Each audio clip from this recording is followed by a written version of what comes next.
Good morning.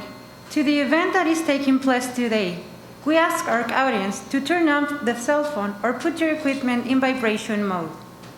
As part of CETYS University security program, I must inform you that in case of an earthquake event or other circumstance that requires us to leave this place, the emergency exits are located on the sides of this auditorium. Distinguished attendees, students, faculty, authorities accompanying us, and representatives of communication media, welcome to this event. CETYS University, institution sponsored by the Instituto Educativo del Noroeste Asociación Civil, celebrates 60 years of being present promoting education in Baja California. Embraces this educational project, which since its foundation, it has distinguished itself by its commitment to contribute to the integral formation of people. Throughout 6 decades, CETYS has represented a pride for Mexico and the region, providing a space of convergence among society, government, academia, and the business sector. On our 60th anniversary, we continue with our sight sets on the future, planning the next developments, facing the challenges of the pandemic, preparing for the post-pandemic, and responding to the new trends in order to meet our goals. We welcome those who are connected to our CETYS digital platforms, and also all the special guests in this hybrid virtual event, following all the protocols established by the authority. We appreciate your attendance at this academic conference with Dr. Carl Jubran, Internationalizing the college curriculum, the global campus at home. We will start this special event by introducing the following esteemed authorities who are accompanying us today. Professor Lucía Beltrán Rocha, Dean of Academic Affairs of CETYS University Ensenada International Campus.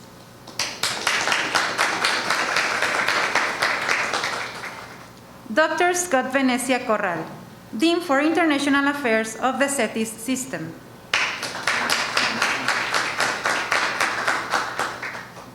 Dr. Carlos Humberto García Alvarado, Dean for Institutional Relations and Chief Staff of the CETYS system. Professor Jessica Ibarra Ramonet, Regional Dean of Ensenada and Tijuana Campus, CETYS University. Mr. Gustavo Vildosola Ramos, President of the Instituto Educativo del Noroeste, AC YENAC. Presiding this event, Dr. Fernando León García, President of the CETYS University System.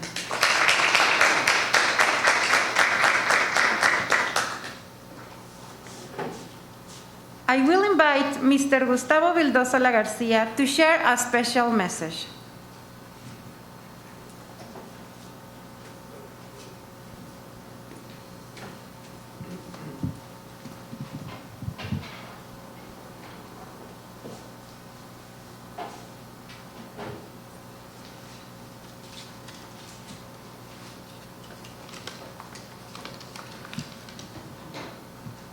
Good morning, everyone.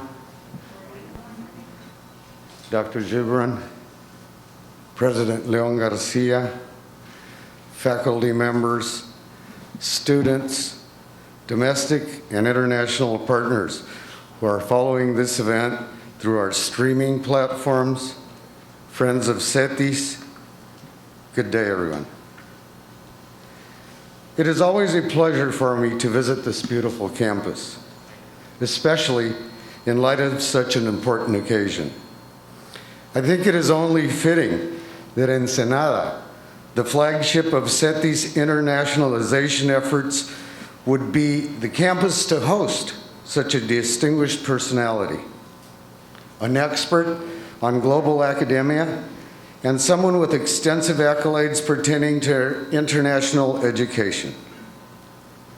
With this event, we start wrapping up what has been a very intense week full of conferences, academic panels, student-led events, building dedications, among other things.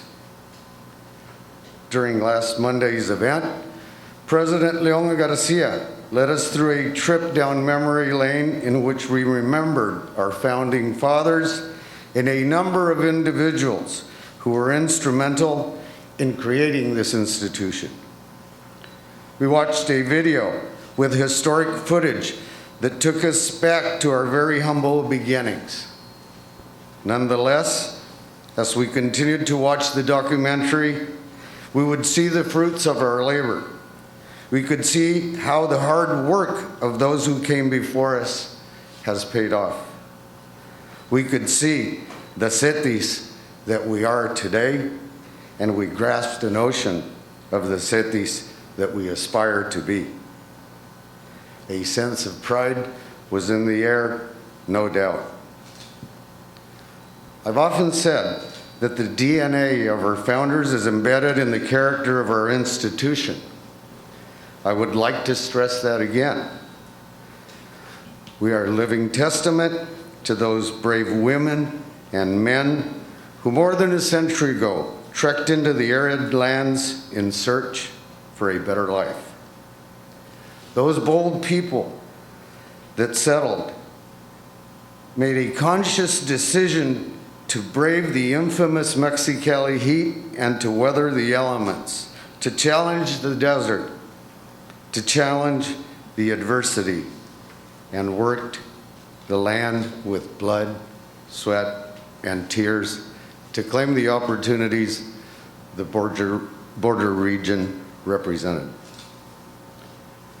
So as we celebrate our 60th anniversary, we are pleased to say that the essence of our past is embedded in the character of our faculty, students, and alumni. We need only to remember how we've faced adversity, survived earthquakes, tackled pandemics. We have faced off numerous challenges that have been thrown at us only to come out stronger and bolder.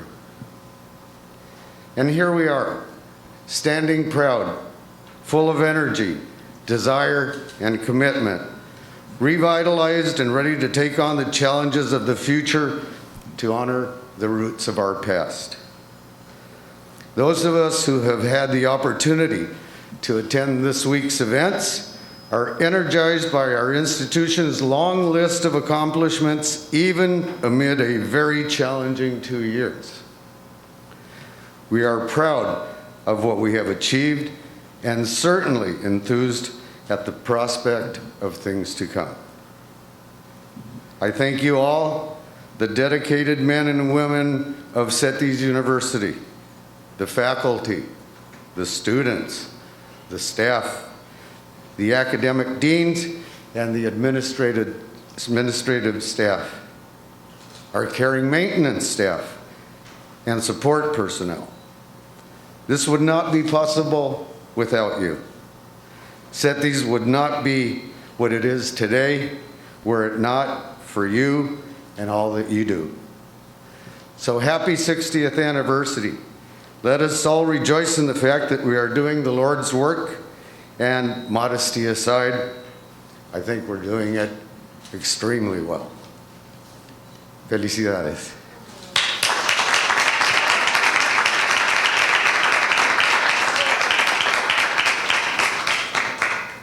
Thank you very much, Mr. Vidosola. I will ask Dr. Fernando León Garcia to introduce to our special guest.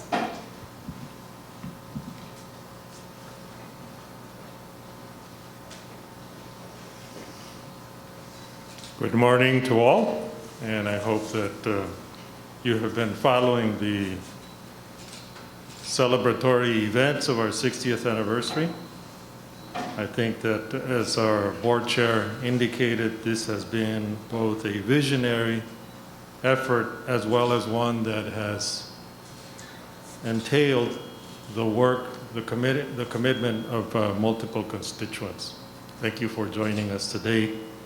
Thank you for being here face-to-face or in cyberspace as we continue to celebrate the 60th anniversary. And of course, what better way than to continue the celebration with Dr. Carl Jubran's presence today. Before I introduce him, I'd like to just supplement some of the things that our board chair covered in trying to do justice to those who were the visionaries of this effort. I'd just like to mention a few names. Ignacio Guajardo, Héctor Sada Quiroga, James W. Stone, Roberto Correa Gil Samaniego, Mario Hernández Maitorena, Alonso Escarparada, Eduardo Castro Riddle, Leandro Lear Marroquín. The majority are not with us. I think one, maybe two are still with us. But their leadership led very quickly to others to join the effort. You'll relate to some of the names when you think about La Costa, Tijuana, Ensenada, José Fimbres Moreno, Benjamín Noelo Sarabia, Armando Gallego Moreno, Rodolfo Nelson Bárbara, Gustavo Vildósola Almada, Gustavo Vildósola Castro, of course related to Gustavo Vildósola Ramos. And as I kid with our board chair, there should be a fourth one then on the way. So just for continuity purposes. But in any case, this is an effort that started with 52 students, Mexicali, rented building, that then extended at the petition and with the help of leaders in Tijuana and Ensenada. 1972 in Tijuana, 1975 in Ensenada. Of course, the board acts as a whole, but as a whole, they need leaders. So as a testament to that leadership, I'll just like to mention the board chairs, Ignacio Guajardo, Héctor Sada Quiroga, Carlos Postleway Dujagon, Juan Ignacio Guajardo Raiza, and now Gustavo Vildósola Ramos. I think that the founders, of course, envisioned something of quality that would provide access, that would develop the whole individual, that would impact the economy. But sometimes we reflect as to the magnitude they imagined when this effort was being carried out. We now have 8,000 students.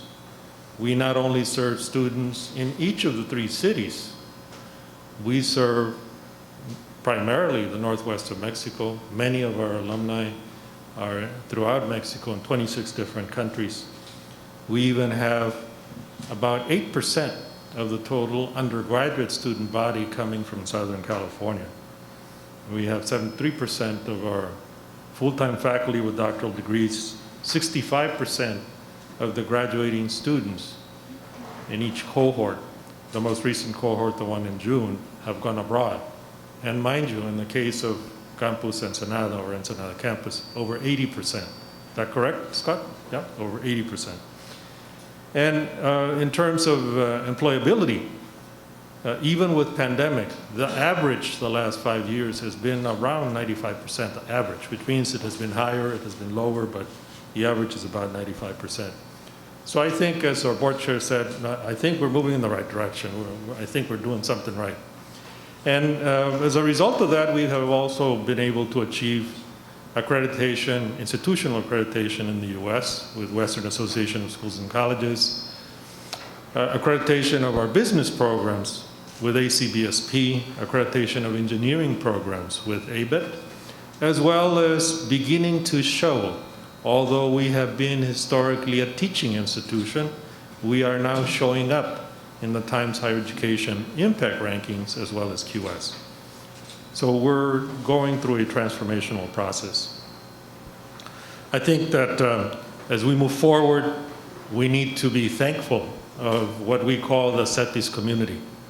Professors, staff, support personnel, our board members, our alumni, the community.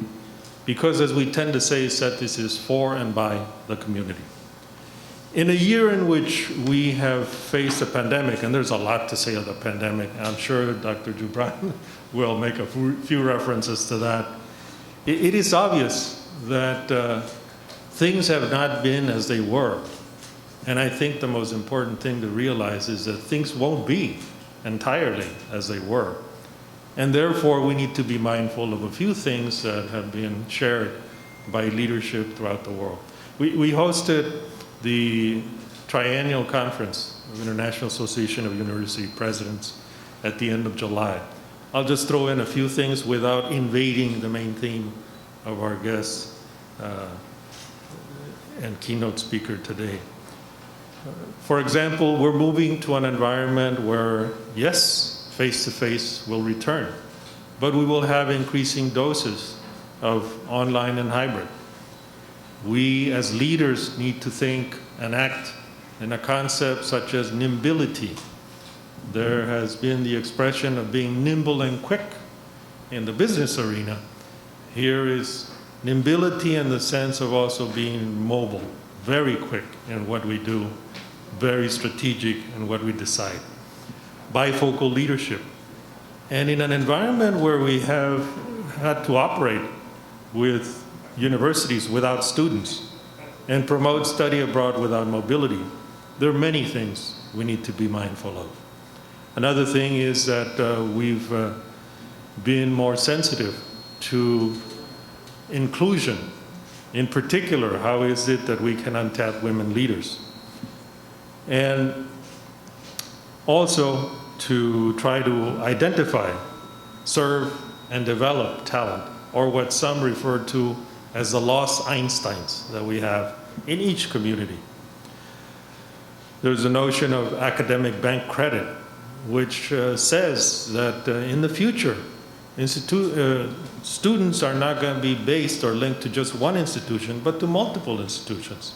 And universities need to adjust accordingly. And also to look at diversity and inclusion as a strength, not as something that we have to tackle, but something that will enrich what we do. And of course, the last thing also, among others, is that from what we call universities, we need to move towards local multiversities. A lot more things can be said, but in moving on to what will be the introduction of Dr. Jubran, I'll just say also that we are looking at a historical and unique moment in our lives and the world. We need to come together as a higher education community to become better at what we do, of higher quality, responsive, relevant, resilient, more innovative and inclusive, as we seek, above all, to achieve student success, greater welfare and well-being in our respective societies. Supplementing again, what we've done is that typically when we have one of the ceremonies, we try to align some major infrastructure work at each of the campuses. On this occasion, in the case of the Mexicali campus, we remodeled the auditorium.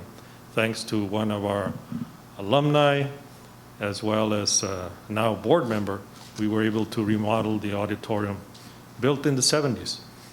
We unveiled yesterday, or officially inaugurated with the presence of our board members, a multi-level parking garage in Tijuana. Tijuana couldn't grow unless we took all the cars out of the campus, which we now have. 7-story garage building. And here, if you'll notice, in case you haven't, when you go outside, look to your right, there's a building right there. Sometime during 2022, we hope to have the inaugural ceremony of what will be, Dr. Jubran, the Wine Institute, linking it to southern France. And also, we want to begin to envision what CETYS will be not only now, 60th anniversary, but the 75th anniversary. So with the board's blessing, we have begun working, and we hope to unveil sometime in 2022 what we are calling CETYS 2036, which seeks to position the institution as one that offers or is distinctive because of its transformative experience, culture of innovation, significant impact towards the community, and national and global outreach. So I think that as we talk about a CETYS that has passion that inspires and leadership that transcends, what better moment than to now introduce our special speaker, keynote for today. Dr. Karl Jubran is founding president of the American College of the Mediterranean in southern France, in Aix-en-Provence. ACM is a liberal arts college with campuses in France, Spain, and Morocco. You pick. Multiple cities. From 2012 to 2016, he served as the president of the Institute for American Universities, which is a study abroad consortium, very much like what we're trying to develop here in Ensenada. This was founded in 1957 by American diplomats in France. From 2001 to 2011, Dr. Jubran was a tenured professor in linguistics and vice provost at another partner university, University of San Diego, La Católica, where he led the university's internationalization efforts. And as we've had further conversation, we noticed that we have common colleagues that we interact with. He holds 2 master's degrees in history and literature from NYU, New York University, and the Sorbonne in Paris. He also holds a PhD in comparative literature from the University of California, San Diego. He is fluent in Arabic, French, Spanish, and English. You pick, he delivers. His research interests and publications include Mediterranean studies, post-colonial studies, and the relationship between Europe, North Africa, and the Middle East. Dr. Jubran has worked extensively on several international boards and organizations such as the World Affairs Council, NAFSA, the Forum, and is currently the president. It's another important reason why we're interacting with Dr. Jubran, the Association of American International Colleges and Universities. By the way, he'll probably say a little bit more, but in the spirit of what we're trying to do here at the Ensenada campus, in April of 2022, we will be partners in organizing a conference for the presidents that are part of this organization that will feature activities in San Diego and activities here in Ensenada, none other than Ensenada. So it is with great pleasure, it's an honor to introduce to you and to have with us Dr. Karl Jubran. Welcome, Karl.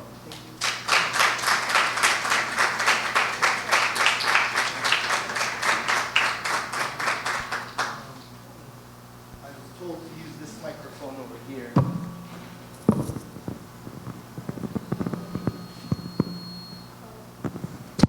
Okay. Mejor así? Okay. Thank you, President Fernando León Garcia. It's a pleasure to be here. A special thank you to Board Chair Gustavo Vildosola. Thank you for having us.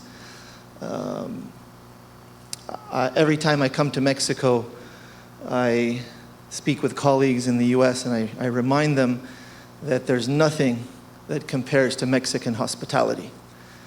So thank you very much for the bienvenida acogedora that I've experienced the last couple of days. You have a beautiful campus. This is a first-rate institution, and it's a real pleasure to be here with you today. I decided not to stand at the podium because I think I'll feel more comfortable moving about and sharing with you some thoughts about internationalization of the curriculum. Most of what you'll see and hear, I think you're already doing. Some of it, I think you'll be surprised to hear that many universities are not doing it, and you might be doing it better. But before I begin, I also want to give a special thank you to Scott Venecia. I met Scott probably 5 or 6 years ago, I think, in Paris when he came and submitted the application for CETYS to join the AAICU, that's the Association of American International Colleges and Universities. I preside over that organization today as the current president. We were thrilled to approve CETYS as the only university in Latin America to join the AAICU. It is still the only university in Latin America. Most universities in the AAICU are European and Middle Eastern universities, and one in sub-Saharan Africa. The AAICU is a consortium of 27 different colleges and universities.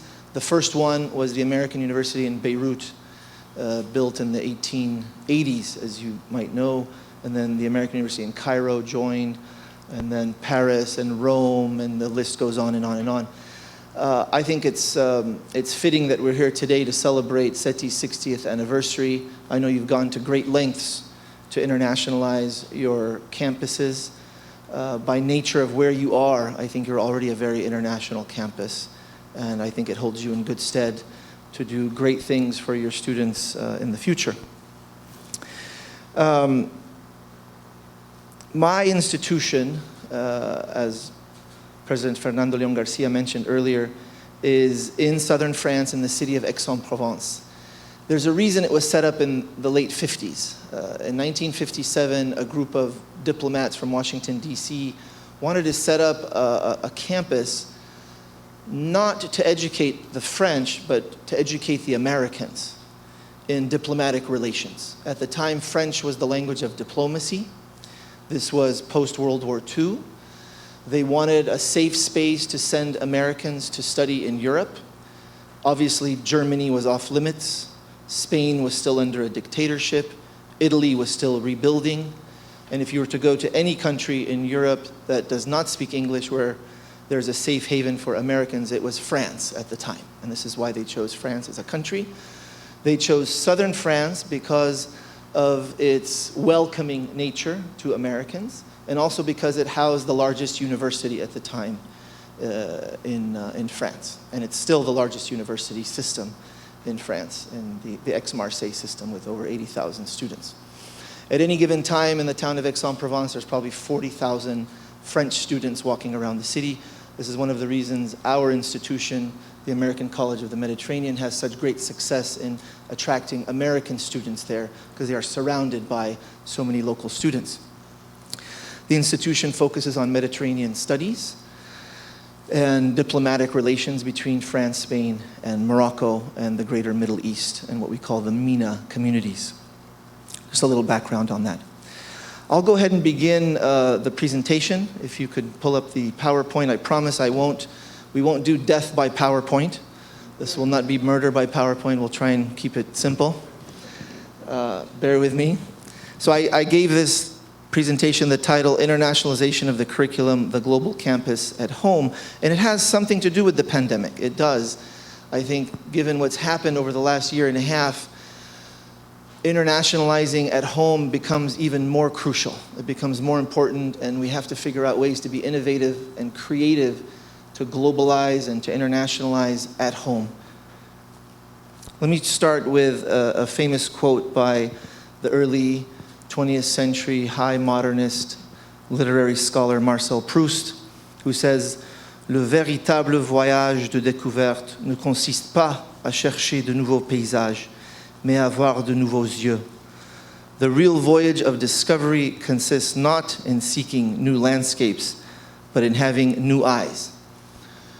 This is relevant to today's lecture because internationalization isn't just about leaving your home and going elsewhere. It's about having and creating a new perspective. This is what he means by avoir de nouveaux yeux, creating a new set of eyes, a new perspective, a new way of looking at the world. Sometimes you can do that when you go abroad, but it has to start at home. That's where it begins. And the college curriculum is really the start. Let's look at comprehensive internationalization. Obviously, CETYS has done most of this, if not all of it.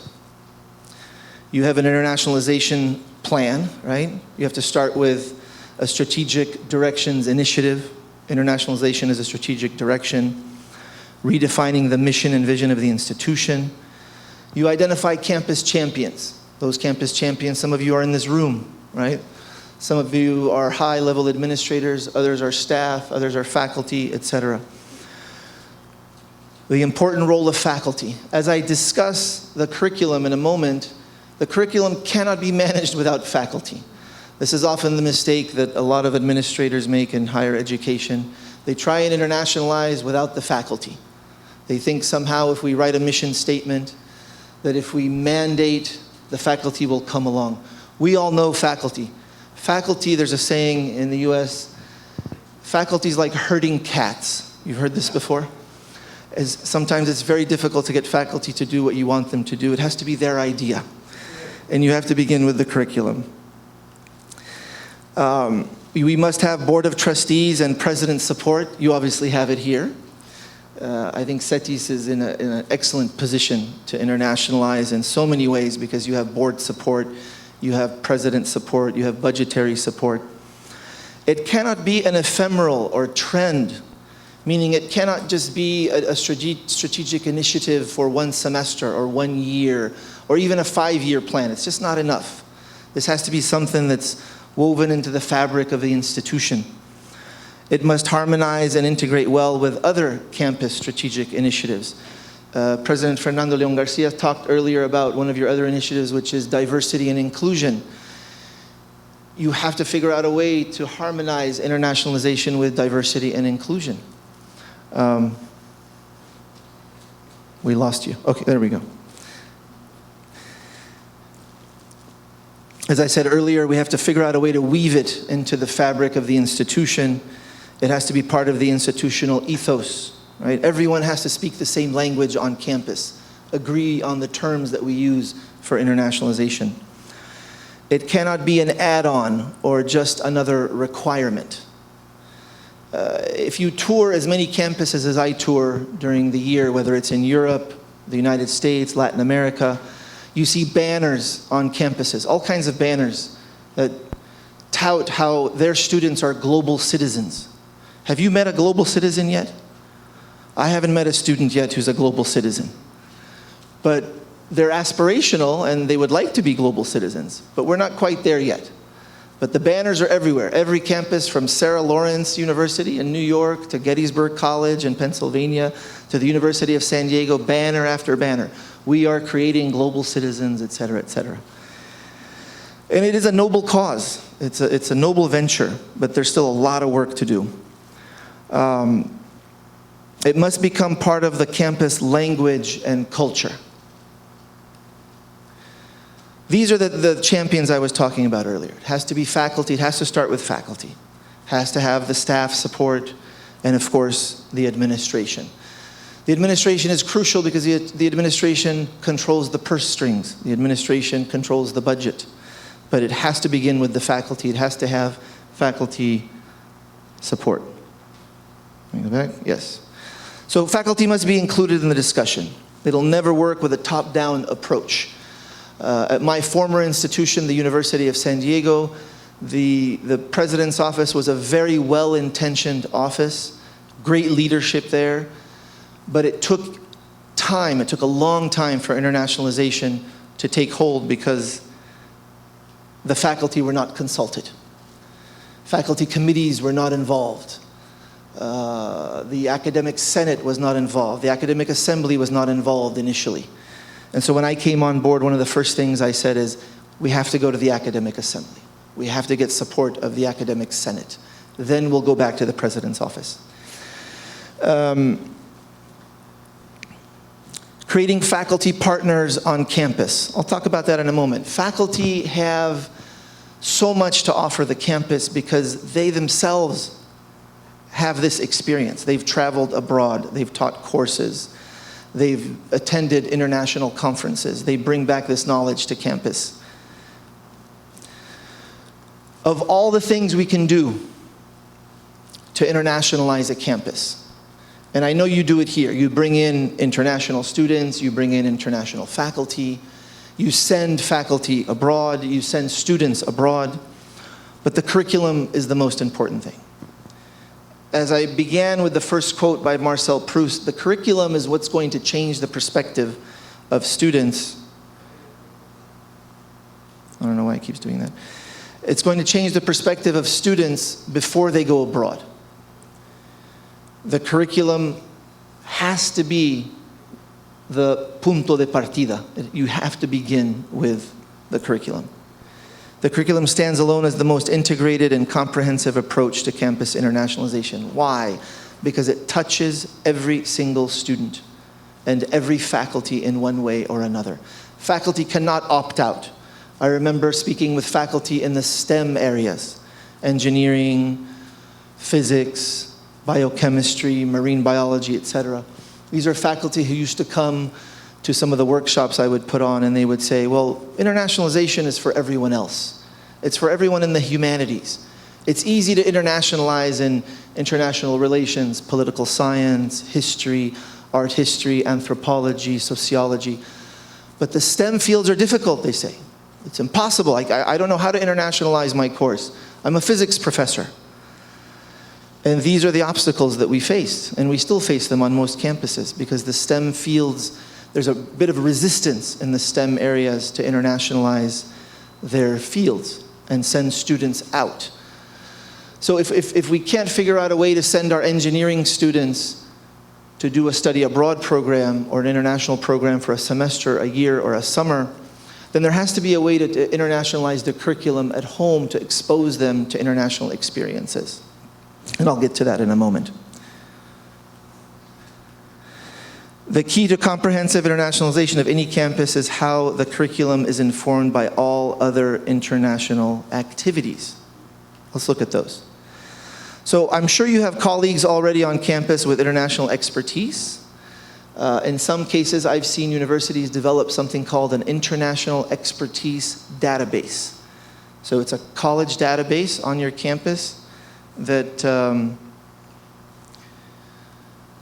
has a list of all faculty and their international expertise, where they have been, where they have traveled, how many papers they've published at international conferences, how many languages they might speak, their connections to colleagues in China, other parts of Latin America, Europe, the Middle East, etc. Fulbright Scholars. The Fulbright program has lots of opportunities to bring people to campuses. Your visiting scholars, if you have visiting professors who come and teach for you. Visiting students, these are the students who might come from other campuses here, other parts of the world. And obviously, the study abroad programs, right, that enhance the curriculum. But again, I would hesitate to send any students abroad until we prepare them at home. That's sort of the idea. And then I'm sure you do a lecture series. Most campuses have rather sophisticated lecture series, and they bring international scholars who talk about international experiences, conflicts, peace and conflict resolution, etc., etc.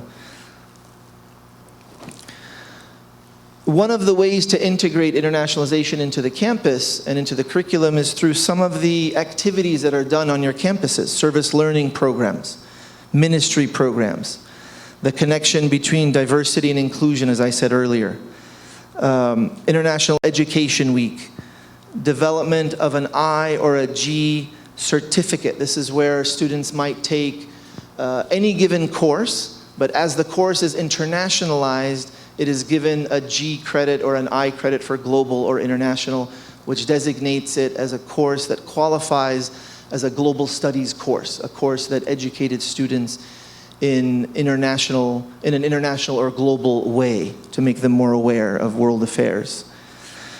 Internships at home and abroad, and of course faculty international research. Sometimes difficult to accomplish because it requires funding. Faculty international research requires a budget to send faculty to do research in other countries, to reach the archives in Egypt or go do marine science in the Mediterranean. No easy task.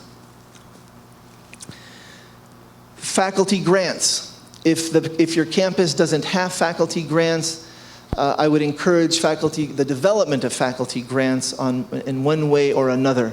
There are government grants, obviously. There are institutional grants.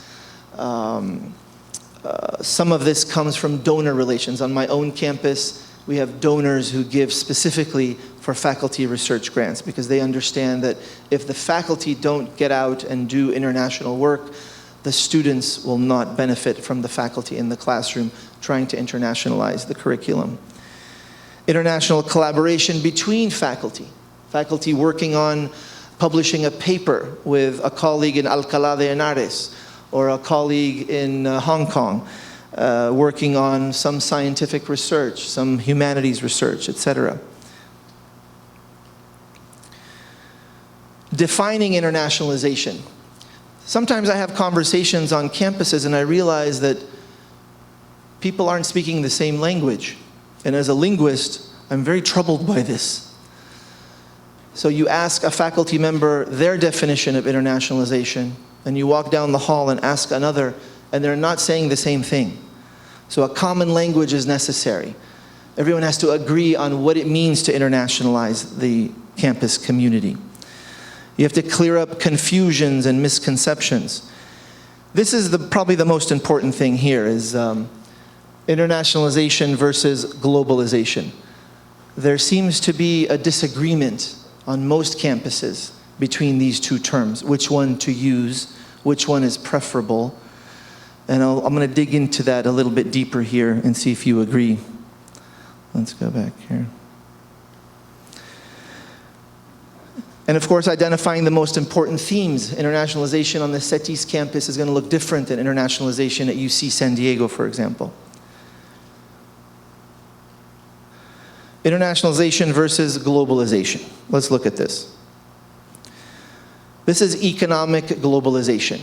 Many faculty in certain fields prefer globalization, but let's look and see why. And if this is the correct term to be used on your campus. Globalization has been defined by the IMF as the increasing integration of economies around the world, particularly through trade and financial flows. This comes from the IMF report of 2000. As economies become integrated, issues emerge with regards to the benefits and costs of such integration, and which outweighs the other. Social and cultural ties between countries, improvements in telecommunication, worker migration, tourism, dissemination of values and customs. To a certain extent, we just have to define whose values and whose customs are being disseminated in globalization. Usually, it's the hegemonic powers who win when it comes to globalization. And there's usually a loss of cultures and values in the case of the subaltern or the cultures who are looked at in an inferior light. The negative impact of globalization, this is something that the Marxist scholar at Duke University, Frederick Jameson, calls product of late capitalism, right? The hegemonic powers dominated by Western culture. So globalization tends to be dominated by Western culture. So it puts globalization in the field of dominance. Let's look at internationalization. Internationalization, in contrast, this term does not refer to an increasingly homogeneous or global culture, but rather denotes cultural or social relations citizens may be making internationally. Internationalization is more balanced as it allows each nation to dictate the terms of its international agreements. There's a real emphasis on solidarity with internationalization, not competition, right? Let's get back to the curriculum. How do you internationalize the college curriculum?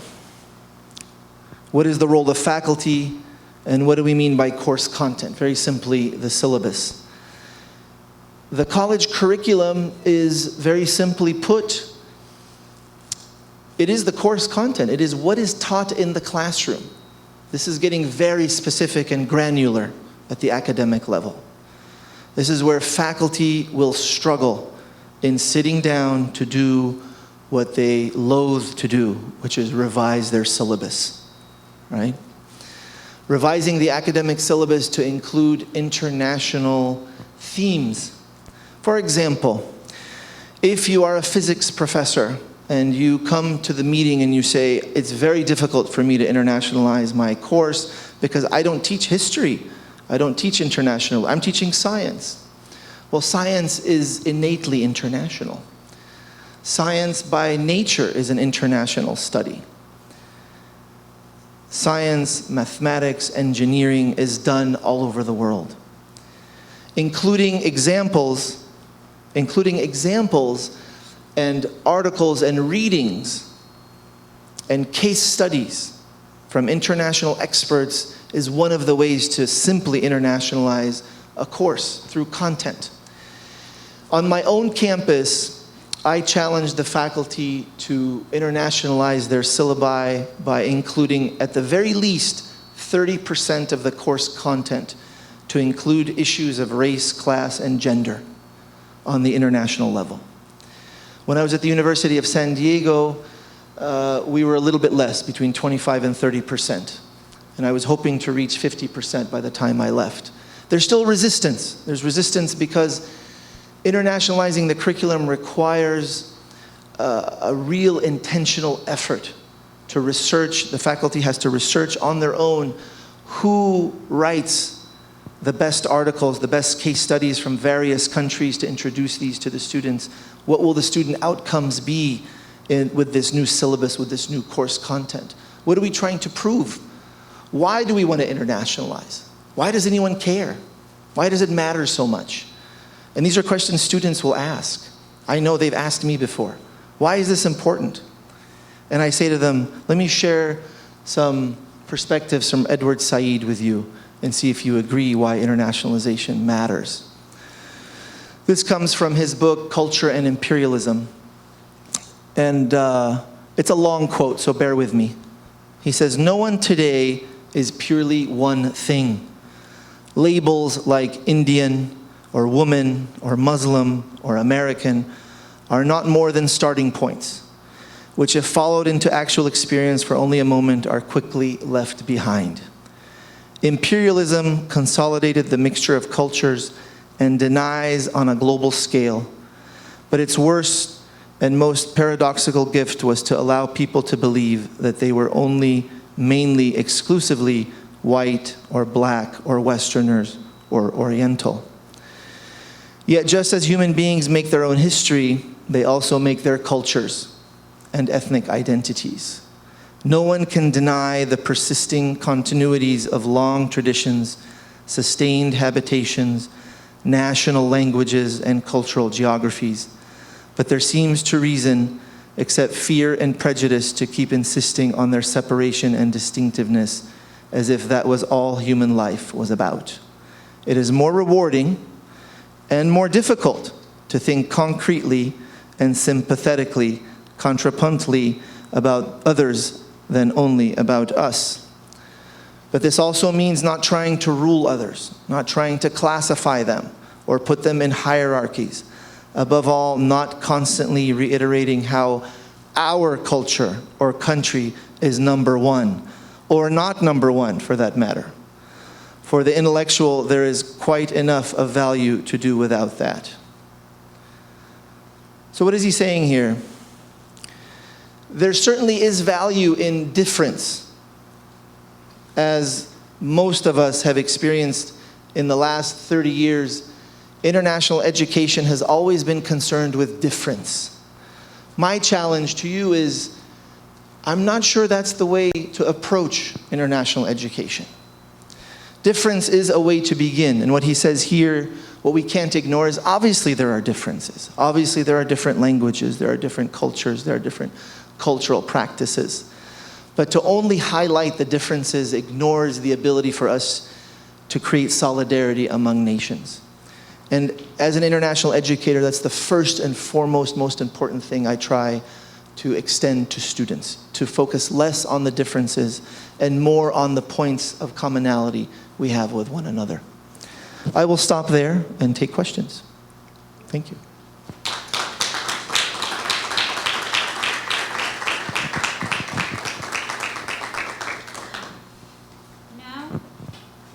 Hello. Now, it is the time for questions to our guests. We remind you that all the questions will be asked directly. Please raise your hand to give you a microphone, which will be properly disinfected by the staff between each question. Also, to the CETYS community that is connected to any of our platforms, the communication staff will share your questions with me.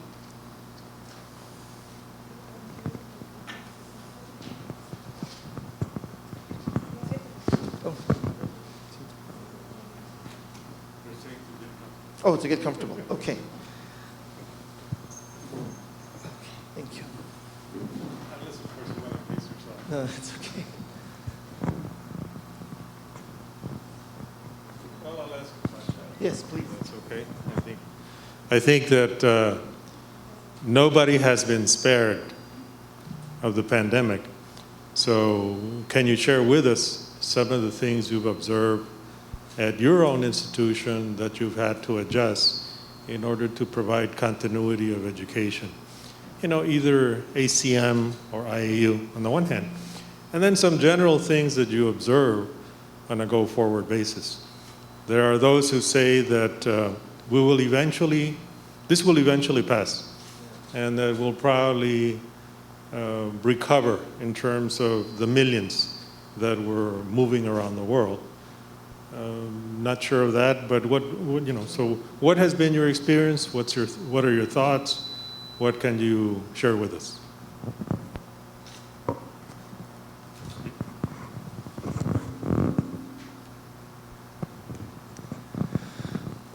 The pandemic has been, I think, devastating to higher education and worse for international higher education. It's decimated our student enrollments. We've lost colleagues. We've lost friends. Some of them are coming back, but I don't know that we will recover as quickly as people think. It's been quite difficult. Earlier this morning here on the Ensenada campus, I was given a little tour, and we went into the classroom and we spoke with a faculty member who was sharing how he did the hybrid style course, which I was very impressed with, by the way. Congratulations on that. He said he had just a handful of students in the classroom, and the rest of them were in their pajamas and pantuflas at home. And so I think that's probably the biggest change that we've encountered, is how to adjust. It's been a lot of work for faculty. I recognize that. My own faculty has struggled with this because they're basically having to teach 2 classes. And they're having to deal with student issues that we didn't have before. And they're worried about their own health and safety and well-being, and the well-being and safety and health of their family, and whatever they bring with them from campus back home, etc. The hybrid classroom might be here to stay. It really might be here to stay. I know that our campus in Barcelona is doing more hybrid than the other campuses. And it's working, but it's difficult to organize, to orchestrate. There's still an appetite for it. I think some students prefer to work from home, and they do better. What is it going to do to campus life, campus spaces? I think that's a big concern for me, because I think student affairs, campus life, the undergraduate culture, the experience students have on campus is what makes the university experience what it is. And I think the pandemic has really interrupted that in a negative way. I have children who are teenagers, one's college aged, and I know their own experiences have been very difficult these last 18 months, taking courses online and not being with friends and colleagues and comrades and in the classroom and enjoying what is the college space, right? The pandemic hasn't, I think it's not going to go away anytime soon. I think we're going to be in the pandemic for at least another 2 years. I think we have 2 difficult years ahead of us. Economically, I'm not sure that what is reflected in the international stock markets is a reality of the average person. And I think we might see the fallout of this in the next few months to a year. And it could have an impact on higher education. So I'm keeping an eye on that. And I don't want to sound negative or doom and gloom when it comes to the pandemic, but I think there's still a lot of work to do.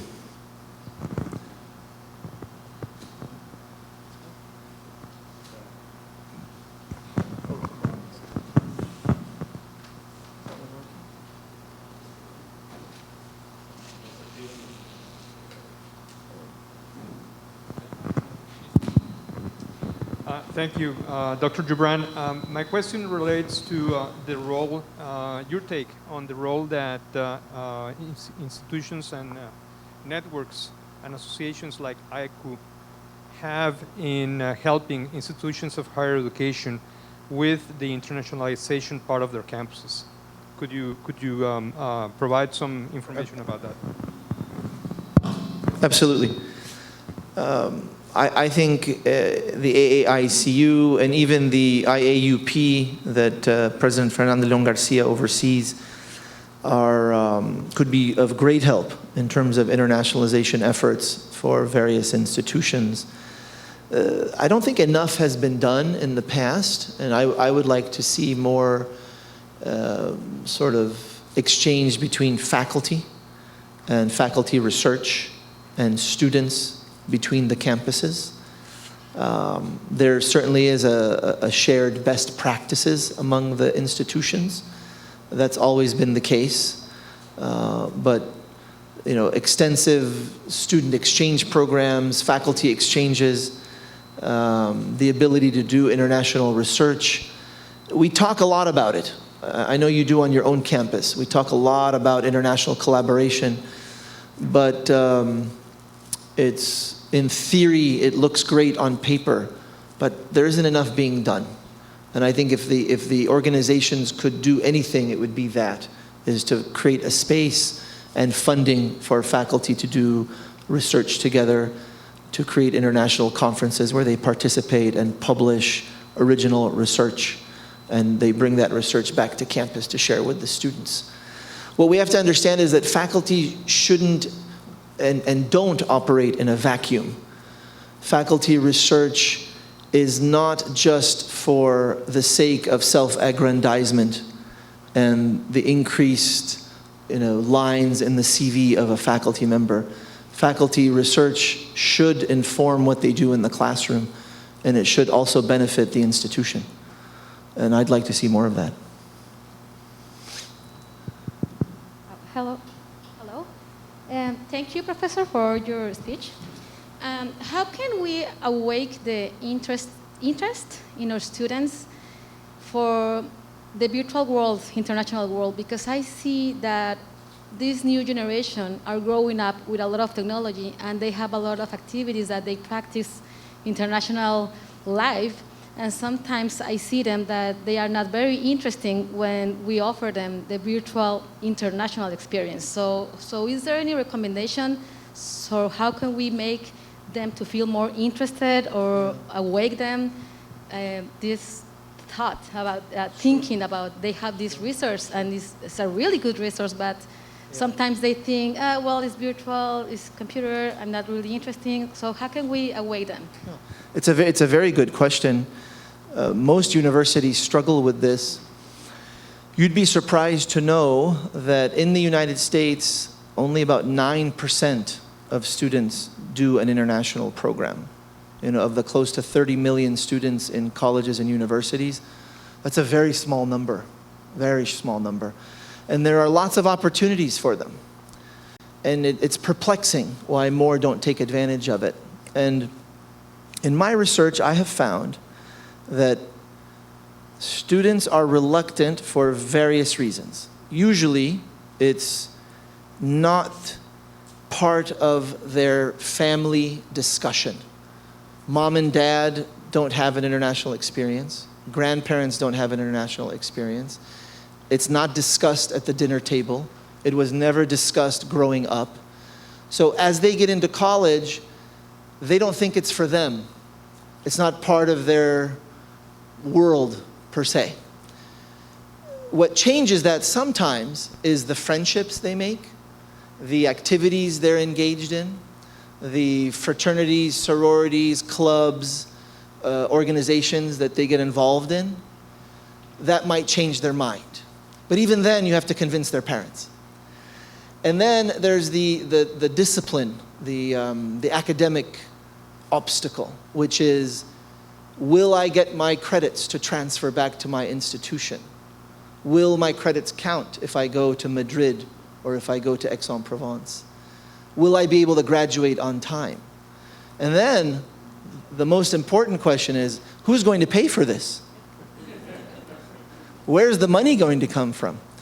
I'm a first-generation college student, and my first study abroad experience was Mexico. It was Guadalajara. in 1991, many years ago. And I spoke no Spanish, nada, ni una palabra. And I arrived in Guadalajara, and my parents had never studied abroad. They'd never been anywhere. And my father said, "Where are you going? What for? Are you not happy at your university? Where are you going?" And so those are what I call familial obstacles and institutional obstacles to international study, and they're everywhere. And so what I encourage faculty and staff and administrators to do is to not just educate the student one-on-one, it's to work with organizations. Work with your organizations on campus, because they have a way of convincing students, because students will go together. Cohorts will go abroad. If you have a math club, a language club, a fraternity, a sorority, a debate team or something, reach out to them, create opportunities for them, and there are ways that they will convince the students that this is not just part of the college experience, but it is for them. Even though their parents didn't do it, it's time to break that vicious cycle, and it's time for them to move forward and do it. Because we're never going to change the world unless we start doing this more. We're always going to have the same people in the same roles, making the same decisions, and nothing will change.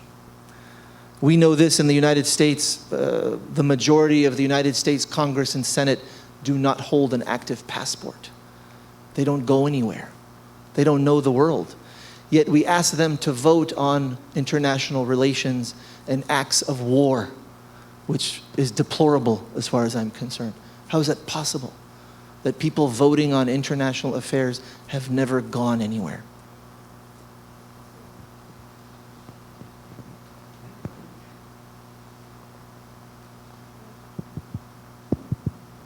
Hello, thank you for your talk. I have a question, because how do you approach somebody that is really close-minded in the way of thinking about the thing that you say at the end of your speech, that sometimes the people think that they are the best because they are from certain country, certain race, certain school, or whatever. And sometimes the people is really close-minded about that, and sometimes they engage in this discussion with another people, and in social media especially, about they are saying that their idea is the best and the way they are thinking is the best, and sometimes it's really hard to approach these type of people. What is your advice about that? How do you approach somebody that is thinking in that way, so radical? Usually I don't talk to them. Great advice. But I think if you're talking about students at the university, we have a chance. There is a possibility to change their minds. Be very careful, because once they leave the university, it's very difficult to change their minds.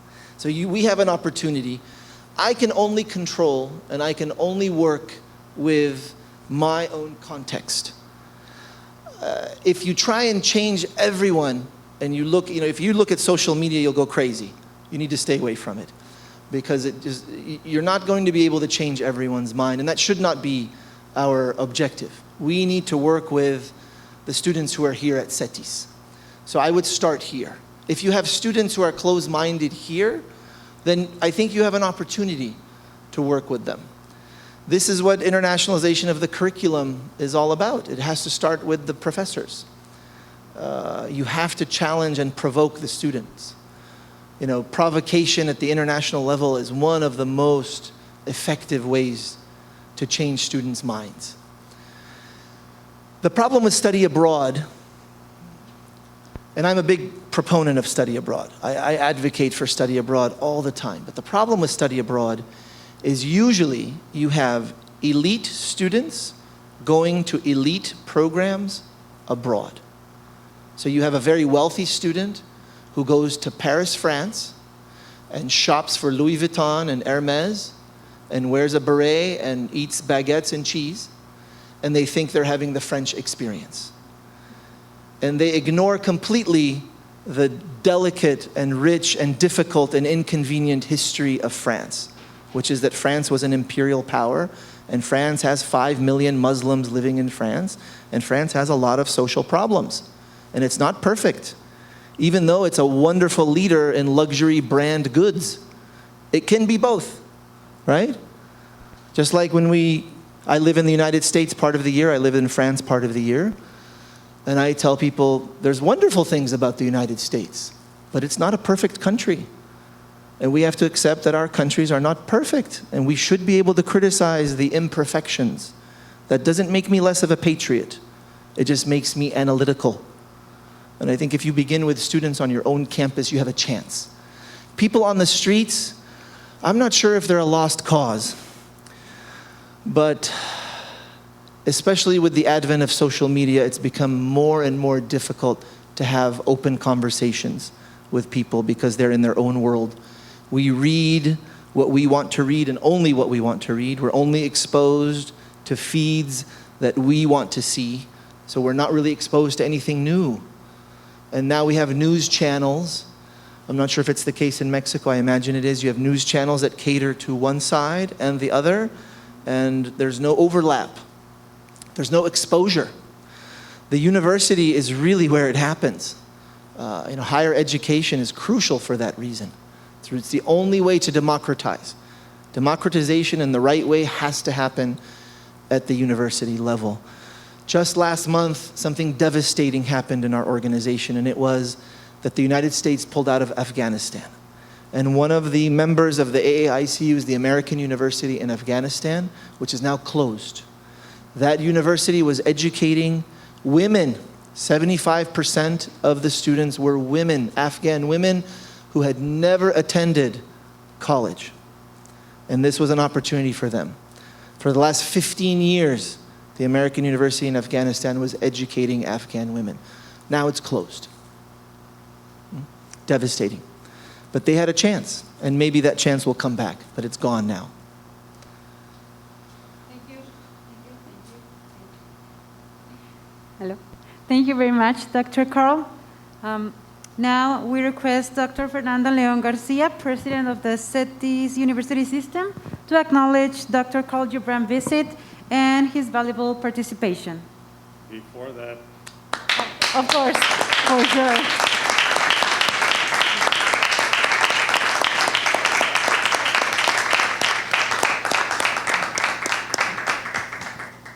we are most thankful for making some time in your busy agenda to visit us, and not only that, but to share your thoughts, your expertise, your concepts that I'm sure have been very useful, very pivotal for the effort that we have here at CETYS, in particular Ensenada, students, faculty, what is, I think, a very important aspiration for universities, but where each of us plays a role. It is a team effort. So thank you very much. So again. And as a small token of appreciation, so first of all, a certificate. Yes. And a small present. The Mexican hospitality strikes again. I don't believe it's tequila, but I know that you like tequila, so so we'll take note of that, Scott. Yeah? Should I put it on? Oh my goodness.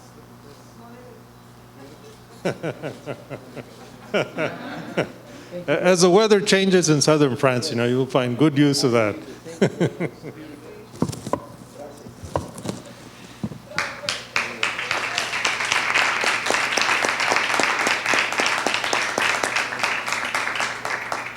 Ladies and gentlemen, this is how we conclude this important academic conference celebrating our 60th anniversary. We invite you to follow up the activities scheduled in this year of celebration that concludes in 2022. Find out about the activities at www.cetys.mx/60-aniversario.